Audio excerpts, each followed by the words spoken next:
Friends, welcome to our Sayali fashion designer channel आणि मी आहे सायली। तर तुम्हा सर्वांचं आपल्या आजच्या नवीन अशा छानशा व्हिडिओमध्ये मी मनापासून खूप खूप स्वागत करते। तर कसे आहात तुम्ही? नक्कीच मस्त आणि मजेत असणार आहात। आणि आज मी तुमच्यासोबत खूप सुंदर अशी लेटेस्ट ट्रेंडिंग न्यू लुक मधली ब्लाउज डिझाईन शेअर करणार आहे। बऱ्याचदा आपल्याला त्याच डिझाईन बघून कंटाळा येतो, वेगळी युनिक डिझाईन बनवायची असेल, कशी बनवावी सुचत नाही। तर आज मी तुम्हाला या डिझाईनची संपूर्ण कटिंग आणि स्टिचिंग अतिशय सावकाश स्टेप बाय स्टेप आणि खूप काही महत्त्वाच्या टिप्स अँड ट्रिक्स आहेत सांगणार आहे, जेणेकरून तुम्हाला आपला आजचा हा व्हिडिओ बघून अशी डिझाईन बनवणं खूपच सोपं जाईल। महत्त्वाचं म्हणजे याची पद्धत इतकी सोपी आहे की बाय चान्स जरी तुम्ही कोणी नवीन शिकत असाल तरी सुद्धा तुम्हाला आपला व्हिडिओ बघून प्रॉपर फिटिंग आणि फिनिशिंग सहित ही डिझाईन सहज बनवता येईल। सो अशी छानशी लेटेस्ट ट्रेंडिंग डिझाईन नक्की बनवून बघा। नक्कीच या छानशा डिझाईनमुळे आपल्या साडीला आणि ब्लाउजला खूप सुंदर असं लुक आहे। I hope so he design तुम्हाला आणि तुमच्या कस्टमरला सुद्धा नक्कीच आवडेल। ठीक आहे, सो चला मग वेळ न घालवता आपण आपल्या आजच्या महत्त्वाच्या अशा टॉपिकला सुरुवात करूयात। आणि हा व्हिडिओ तुम्ही स्किप न करता पूर्ण नक्की बघा, जेणेकरून तुम्हाला आपला आजचा हा व्हिडिओ बघून अशी डिझाईन बनवणं खूपच सोपं जाईल। ठीक आहे, तर हे बघा, इथे तुम्ही बघू शकतात की हा आहे ब्लाउज पीस। खरंच ब्रॉकेट टाईप ब्लाउज पीस आहे हा। आणि याचा जो काही बॅक पार्ट आहे तर अस्तर आणि मेन फॅब्रिक हे ऑलरेडी आपण इथे कटिंग करून घेतलेलं आहे। आणि सगळ्यात आधी आता मी तुम्हाला याचं मेजरमेंट कसं आहे ते सांगते, म्हणजे तुम्हाला तुमच्या मापानुसार या डिझाईनसाठी कशा पद्धतीने मार्किंग, कटिंग आणि स्टिचिंग करावी तर हे सहजच लक्षात यावे यासाठी। त्याचबरोबर बऱ्याचदा म्हणजे सध्या तर बरेच ब्रॉकेट टाईप ब्लाउज आपण स्टिच करत असतो, सो त्यावर कशी डिझाईन बनवावी हे सुचत नाही, तर ही डिझाईन नक्कीच तुम्ही ट्राय करून बघू शकता। सो बघा, हा जो काही ब्लाउज आहे ते ह्या ब्लाउजची उंची आहे 13, 1 इंच मार्जिन असं टोटल आपण इथे 14 इंचाला मार्किंग करून घेतलेली आहे। त्यानंतर 2.5 इंचाची गळा रुंदी, 2.5 इंच शोल्डर आणि अर्धा इंच मार्जिन असं टोटल 5.5 इंचाला आपण इथे मार्किंग केली आहे। आणि 2.5 इंचाची मी एक मार्किंग इथे करून ठेवते, जेणेकरून गळ्याची मार्किंग करणं इझी जावं यासाठी। याचा जो काही मुंडा आहे तर तो सुद्धा आपण 5.5 घेतलेला आहे। 1.5ला मार्किंग करून बॅक साईडच्या मुंड्याचा शेप सुद्धा दिला। त्यानंतर इथून छातीचा चौथा भाग अधिक 1.5 इंच मार्जिन किंवा 2 इंच सुद्धा मार्जिन तुम्ही ऍड करू शकता। सो अशा पद्धतीने मार्किंग करून आपण हा बॅक पार्ट इथे कटिंग करून घेतला आहे। आता सगळ्यात आधी गळ्याची जी काही मार्किंग आहे तर ती आपण अस्तरच्या बॅक पार्टवर करणार आहोत। तर इथून जेवढा काही तुमचा गळा असेल त्यामध्ये अर्धा इंच एक्स्ट्राचं मार्जिन ऍड करायचं। तर मी इथे 10ला मार्किंग केली। 2.5 इंच गळा रुंदीची मार्किंग पुन्हा खालच्या साईडला एक करून घेते आणि पट्टीच्या सहाय्याने आपल्याला इथे हा बॉक्स ड्रॉ करून घ्यायचा आहे। खरं तर ही आपली बेसिक स्टेप आहे। आपला कुठलाही गळा असो, कुठलाही शेप असो, सगळ्यात आधी आपल्याला हा बॉक्स या पद्धतीने ड्रॉ करावाच लागतो आणि त्यानंतर जी काही गळ्याची मार्किंग असते तर ती करत असतो। तर आज आपण गोल गळ्यावर डिझाईन बनवणार आहोत, सो त्यामुळे क्रॉसला 1 इंचाला मार्किंग केली आणि या पद्धतीने गोल गळ्याचं आपण आकार दिलेला आहे। आता जी काही मार्किंग केलेली आहे एक्झॅक्टली त्यावरच आपल्याला इथे कटिंग करून घ्यायची आहे। तर बघा, मग मी ह्या पद्धतीने इथे मार्किंग करते। खरं तर हा गोल गळा आहे त्यामुळे इथे कॅनव्हास पेपरची गरज नाहीये, म्हणून आपण डायरेक्ट कट केलं। ठीक आहे, सो अशा पद्धतीने गळ्याची मार्किंग झालेली आहे आणि कटिंग सुद्धा। तर आता आपण इथे स्टिच करायला सुरुवात करूयात। तर सगळ्यात आधी आपला जो काही मेन फॅब्रिकचा बॅक पार्ट आहे तर तो सरळ ठेवायचा। त्यानंतर आपण कटिंग केलेला अस्तरचा पार्ट मी त्यावर ठेवून घेतलेला आहे। दोन्ही साईडच्या शोल्डरला एक एक पिन असं टोटल 3 पिना लावून एकदा गळ्यारुंदी चेक करायची। आणि सगळ्यात आधी आपल्याला गळ्याच्या साईडने इथे साधारणतः पाव इंच असं एकसारखं मार्जिन ठेवून टीप मारून घ्यायची आहे। कारण की ज्यावेळेस आपण कॅनव्हास पेपर न लावता एखादी डिझाईन बनवतो तर त्याचा शेप प्रॉपर येणं खूप गरजेचं असतं। आता बघा, इथे अगदी व्यवस्थित एकसारखा मार्जिन पकडा टीप मारल्यानंतर कमरेच्या साईडला साधारणतः अर्धा इंच एवढं मार्जिन ठेवून टीप मारून घ्यायची। यानंतर जे काही एक्स्ट्राचं असेल मेन फॅब्रिक कमरेच्या साईडचं आणि गळ्याचं मधलं तर ते कट करून घ्यायचं आहे। आणि गळा आणि कमरेच्या साईडला सोबतच टीप मारण्याचं कारण हे आहे की आपला गळा आणि कमरेचा पार्ट दोन्ही सोबतच फिनिशिंग सहित रेडी होतं आणि इथे कुठेही आपल्याला कमरपट्टी किंवा गळापट्टी लावण्याची गरज पडत नाही। त्यानंतर गळ्याला द्यायचे आहे छोटे छोटे कट्स, जेणेकरून ज्यावेळेस आपण हा बॅक पार्ट सरळ करू तर तो प्रॉपर फिनिशिंग सहित सरळ व्हावा, त्यासाठी ही स्टेप खूपच इम्पॉर्टंट आहे। सो बघा, मग मी इथे हे कट्स मारले आणि आपण आता हा बॅक पार्ट या पद्धतीने सरळ करून घेऊयात। सो खूप जोरात खेचायचं नाहीये, अगदी व्यवस्थित सावकाश सावकाश आपल्याला ते सरळ करून घ्यायचं आहे। कमरेच्या साईडला गळ्याच्या साईडला व्यवस्थित सेट करायचं। आणि आता सगळ्यात आधी आपल्याला इथे गळ्याच्या साईडला दाबटीप देऊन घ्यायची आहे. तर बघा मग गळ्याच्या साईडला दाबटीप देताना आपला जो काही आतला अस्तरचा कपडा आहे तर तो वरती दिसणार नाही याची आपल्याला काळजी घ्यायची आहे, जेणेकरून फिनिशिंग व्यवस्थित यावी यासाठी. सो बघा मग अगदी व्यवस्थित सावकाशपणे मी इथे दाबटीप देऊन घेत आहे आणि मी सांगितल्याप्रमाणे ती टीप नक्की फॉलो करायची. ठीक आहे. सो बघा किती छान प्रॉपर फिनिशिंग सहित छान असा गोलगळा रेडी झाला. यानंतर लगेचच आपण कमरेच्या साईडला सुद्धा दाबटीप देऊन घेऊयात आणि इथे सुद्धा आतला अस्तरचा कपडा वरती दिसणार नाही याची आपल्याला काळजी घ्यायची आहे.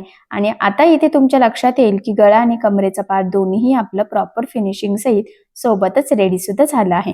आता बघा यानंतर आपल्याला अस्तर आणि मेन फॅब्रिक एकमेकाला जोडून घ्यायचं आहे. आता हे जोडताना जेवढं शक्य आहे तेवढं कमीत कमी मार्जिन आपल्याला इथे पकडायचं आहे, कारण हे मार्जिन आपण कुठेही कॅल्क्युलेट केलेलं नसतं. त्याचबरोबर जोडताना कुठे तिरकं जाणार नाही, गोळा होणार नाही, कुठे फुगा येणार नाही, तर या छोट्या मोठ्या गोष्टीची सुद्धा काळजी घ्यायची आहे. आता जोडून झाल्यावर जे काही एक्स्ट्राचं मेन फॅब्रिक म्हणजेच ब्लाउज पीसचा एक्स्ट्राचा जो काही कपडा आहे तर तो आपल्याला इथे कट करून परफेक्ट मापाचा बॅक पार्ट रेडी करून घ्यायचा आहे. कारण तुम्हाला सगळ्यांनाच माहित आहे अस्तरवर आपण परफेक्ट कटिंग करत असतो, पण ब्लाउज पीसचा कपडा आपण थोडंसं एक्स्ट्राचं मार्जिन ठेवून कटिंग करत असतो. म्हणूनच या पद्धतीने जोडून आपल्याला परफेक्ट बॅक पार्ट रेडी करायचा असतो. सेंटर पॉइंटला मी मार्किंग करून हा पार्ट सध्या साईडला ठेवते आणि ब्लाउज पीस कट केल्यानंतर जो काही फॅब्रिक उरला होता तर तो इथे मी घेतलेला आहे आणि आता आपण तो कट करून त्याचे छोटे छोटे चौकोन आपल्याला खरं तर इथे रेडी करायचे आहे. खूप काही मोठे करायची गरज नाहीये, 1.5 बाय 1.5चे केले तरी सफिशियंट आहे. आणि जर का तुम्हाला थोडं मोठं हवं असेल तर तुम्ही 2 बाय 2, 2.5 बाय 2.5 असं करू शकता. ठीक आहे. तर मला तरी इथे जरा मीडियमच करायचे आहे, खूप काही मोठे करायचे नाहीये. सो त्यामुळे मग मी इथे ह्या पद्धतीने कट करून घेतला. आता हे सगळे चौकोन तयार झाल्यानंतर ह्या पद्धतीने फोल्ड करत त्रिकोण आपल्याला रेडी करून घ्यायचे आहेत. तर आपण हे मोजून काही कट केलेलं नाहीये, म्हणजे चौकोन. सो त्यामुळे हे त्रिकोण फक्त फोल्ड करताना व्यवस्थित फोल्ड करायचं आहे. जर का कुठे एक्स्ट्राचं असेल तर ते राहून द्यायचं आणि व्यवस्थित एकाच लेवलमध्ये टीप मारून घ्यायची. आपण नंतर ते जे काही एक्स्ट्राचं आहे तर ते कट करून परफेक्ट मापाचं असं व्यवस्थित प्रॉपर फिनिशिंग सहित त्रिकोण नक्कीच रेडी करू शकतो, म्हणजे फिनिशिंग पण व्यवस्थित यावी यासाठी. सो बघा मग सेम ह्याच पद्धतीने सगळेच आता आपण हे त्रिकोण व्यवस्थित म्हणजे चौकोन व्यवस्थित त्रिकोण बनवण्यासाठी जसं फोल्ड करतो तसं फोल्ड करून रेडी करून घेऊयात. आता यानंतर हे कट करून सेपरेट करायचे आहे बघा, कारण की आपण कंटिन्यू ते लगेचच सगळे बनवून घेतले होते सोबतच, कारण की एक एक फोल्ड करून टीप मारा आणि पुन्हा ते कट करा, यापेक्षा मग आपण कंटिन्यू ते बनवले आणि आता ते कट करून सेपरेट केले की हे साईडचं मी म्हटलं होतं बघा, बरंचसं प्रत्येकाला खरं तर ते एक्स्ट्राचं आहे तर ते एक्स्ट्राचं कट करायचं. फक्त टीप मारताना व्यवस्थित मारायची किंवा मग मोजतानाच तुम्ही एकदम काटोकाट मोजू पण शकतात. पण ना हा कपडा खूप कडक नव्हता की प्रॉपर अशी मार्किंग करता येईल आणि खूप सारे त्रिकोण बनवायचे होते.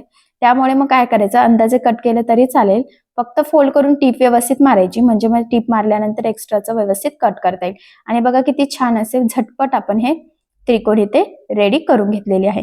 आता हे तयार झालेले त्रिकोण आपल्याला इथे गळ्याला लावायचे आहेत या पद्धतीने. आता बघा हे त्रिकोण लावताना एक काळजी घ्यायची आहे की आपले जे काही त्रिकोण आहेत तर ते व्यवस्थित एकसारखे लागले जातील, म्हणजे साईज बाहेरनं ती एकसारखीच दिसली पाहिजे. त्याचबरोबर 2 त्रिकोण मधला डिस्टन्स म्हणजेच अंतर सुद्धा व्यवस्थित एकसारखं पाहिजे. जर का कमी जास्त असेल तर मग काही उपयोग नाही, सगळं फिनिशिंग लुक बिघडतं. सो तसं होऊ देऊ नका, कारण की मी नेहमीच सांगत असते फक्त डिझाईन बनवणं इम्पॉर्टंट नसतं, तर ते प्रॉपर फिनिशिंग सहित बनवणं सुद्धा तितकंच गरजेचं असतं. म्हणूनच मी तुम्हाला प्रत्येक व्हिडिओमध्ये कुठलीही डिझाईन असो किंवा कटिंग स्टिचिंग असो, फिनिशिंगसाठीच्या खूप काही महत्त्वाच्या टिप्स अँड ट्रिक्स सांगतच असते. सो त्या तुम्ही नोट डाऊन करून ठेवत चला आणि त्या फॉलो करा. नक्कीच तुम्हाला सुद्धा छान प्रॉपर फिनिशिंग सहित डिझाईन बनवणं असो किंवा ब्लाउज स्टिच करणं असो तर ते नक्कीच जमेल. आणि बघा फायनली आता आपण इथे ना सर्व त्रिकोण लावून घेतलेले आहे, ते सुद्धा अगदी व्यवस्थित एकसारखे दिसतंय बघा आणि डिस्टन्स सुद्धा एकदम प्रॉपर आहे. यानंतर आता गळ्याला एक लेस लावायची आहे. तर बघा मी इथे गोल्डन कलरची लेस घेतलेली आहे, कारण गोल्डन कलरची लेस कुठल्याही ब्लाउजवर इझिली मॅच होत असते.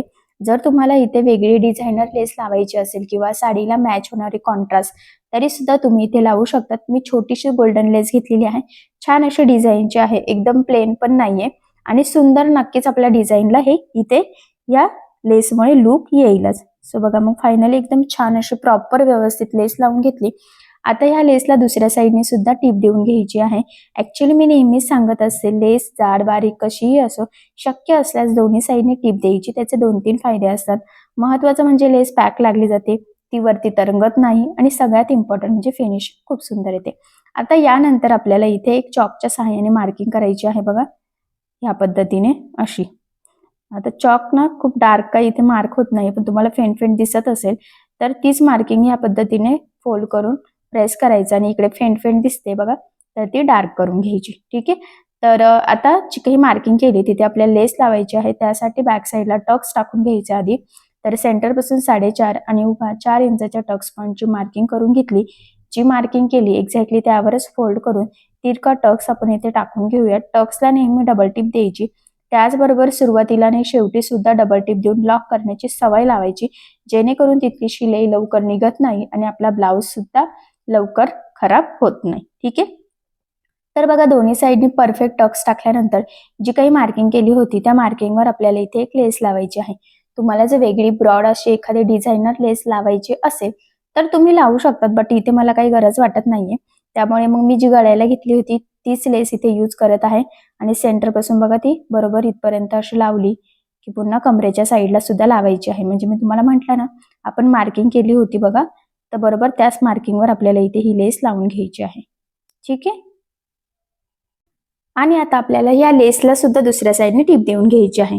ऍक्च्युली मी मगाशीच तुम्हाला सांगितलं की लेसला दुसऱ्या साईडने सुद्धा टीप द्यायची. सो बघा मग छान अशी परफेक्ट प्रॉपर फिनिशिंग सहित एका साईडला लेस लावून झालेली आहे.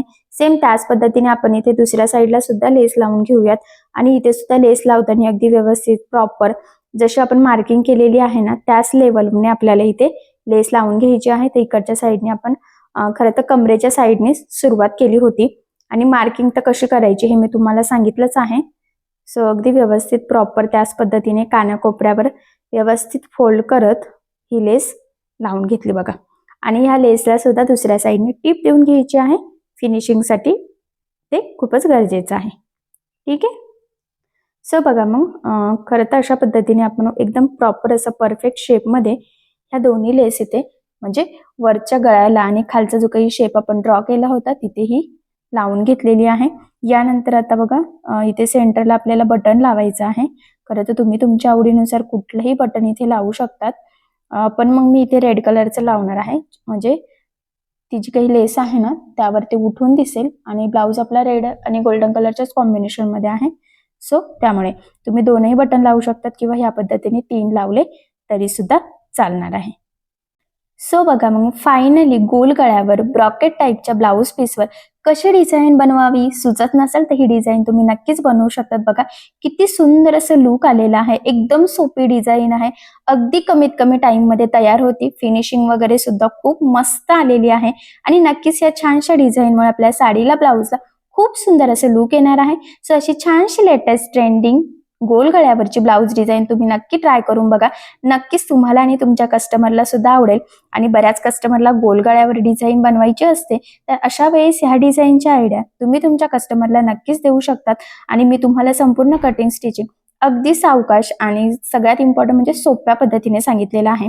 म्हणजे जरी तुम्ही कुणी नवीन शिकत असाल तरी सुद्धा तुम्हाला आपला आजचा हा व्हिडिओ बघून अशी छानशी गोल गळ्यावरची ब्रॉकेट टाईप ब्लाऊजवर ही ब्लाऊज डिझाईन जी आहे ना ही सहजच बनवता येईल. ठीक आहे. सो अशी छानशी डिझाईन नक्की बनवून बघा आणि कस्टमरला सुद्धा तुम्ही ह्या डिझाईनची आयडिया नक्कीच देऊन बघा. तर बघा मग फायनली खूप सुंदर अशी डिझाईन रेडी झालेली आहे. खरं तर मी तुम्हाला या डिझाईनची संपूर्ण कटिंग आणि स्टिचिंग अतिशय सावकाश स्टेप बाय स्टेप आणि खूप काही महत्त्वाच्या टिप्स अँड ट्रिक्स सांगण्याचा प्रयत्न केलेला आहे, जेणेकरून तुम्हाला आपला आजचा हा व्हिडिओ बघून अशी डिझाईन सहज बनवता येईल. त्याचबरोबर याची पद्धत इतकी सोपी आहे की बायचान्स जरी तुम्ही कोणी नवीन शिकत असाल तरी सुद्धा तुम्हाला आपला आजचा हा व्हिडिओ बघून अशी डिझाईन सहज बनवता येईल. सो नक्की ट्राय करून बघा आणि जर यामध्ये काही प्रॉब्लेम येत असेल तर मला कमेंट करून नक्कीच कळवा. मी तुमच्या प्रश्नाचे उत्तर देण्याचा नक्कीच प्रयत्न करेन. ठीक आहे. सो चला मग आता आपण आपला आजचा छानसा व्हिडिओ इथेच थांबूयात आणि तुम्हाला आपला आजचा व्हिडिओ कसा वाटला हे कमेंट करून नक्की कळवा. त्याचबरोबर आपला व्हिडिओ आवडला असेल व्हिडिओला लाईक करायला विसरू नका आणि असेच नवनवीन छानसे व्हिडिओज बघण्यासाठी आपल्या सायली फॅशन डिझायनर या चॅनलला सबस्क्राईब करायला विसरू नका. आणि ज्यावेळेस तुम्ही सबस्क्राईब कराल त्यावेळेस त्यासमोरील बेल आयकॉन ही नक्की प्रेस करा, त्यामुळे काय होईल, जेव्हा मी नवीन व्हिडिओज टाकेल त्याचं नोटिफिकेशन तुम्हाला तुमच्या मोबाईलवर येईल. ठीक आहे. सो चला मग आता आपण आपला आजचा व्हिडिओ इथेच थांबूयात आणि भेटूया पुन्हा नवीन अशा छानशा व्हिडिओमध्ये. तोपर्यंत टेक केअर, काळजी घ्या आणि आपला आजचा व्हिडिओ शेवटपर्यंत पूर्ण बघितल्याबद्दल thank you so much. Bye bye.